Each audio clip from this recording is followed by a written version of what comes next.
How's it going, ladies and gentlemen?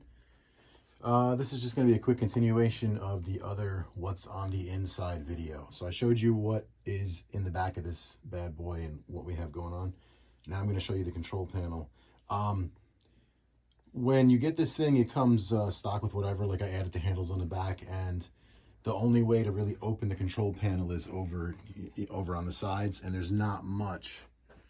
There really isn't much of a lip there, really, for you to grab a hold of. But it's enough to lift it, but it's not nearly enough to lower it. So if you have small kids like I have, and I know little kids shouldn't be touching this, but I've shown my kids how to turn it on, how to turn it off, because I feel the best way to keep me from slamming my head into the side of it trying to fix it is to teach them the proper way to turn it off and on. So with that said, what I did was I took a door jamb shield and I basically smoothed it out, ground it out.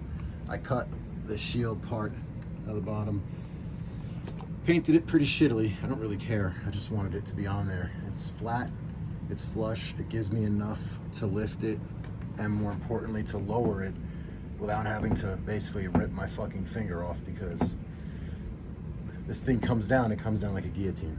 So what's on the inside? When I'd seen pictures of these things, I assumed that there was more space on the inside as far as depth. Like, I assumed I would store all of my controllers in there, and my mouse and keyboard, etc. And it doesn't pan out to that. I mean, it literally just barely has enough room to fit the things that I put in there, where I put them, or where Jack put them. Like, the remote controller goes right there. But if you look at the wiring, it bumps out pretty far. So when that lowers down in there, it leaves you virtually no space. So what I placed in here was the instructions he gives you, and stuff like that, and the controller for the RGB lights at the bottom, and the controller for the TV, and that's the controller for the active marquee. So down in here, what I did was I put a USB hub, a powered USB hub that's over there. So any peripheral that's extra that I want to use, like my plug-in mouse, my plug-in keyboards, my mini mouse, anything that I want to use, the Wii remotes, or not the Wii remotes, or just whatever, anything extra that I want to put on here for USB, all goes right there to a powered USB, and I put that there, easy access. Over here you have the power switch that you turn on first. You turn that little bad boy on, then the switch to the computer is right down there. The little circle at the top. See, there it is. I know I can see it. It's on the bottom top. So when you turn it on, what I do is I flip this little bad boy on right here. Give it about 10 seconds of power, everything up.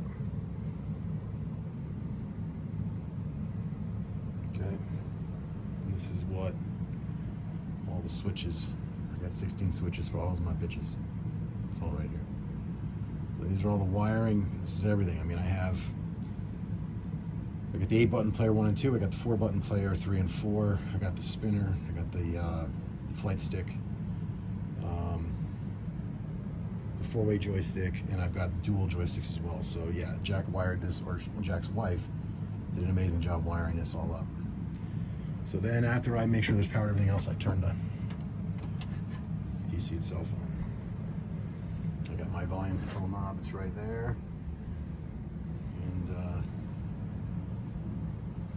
that's the inside of this bad boy, and that's what's going on.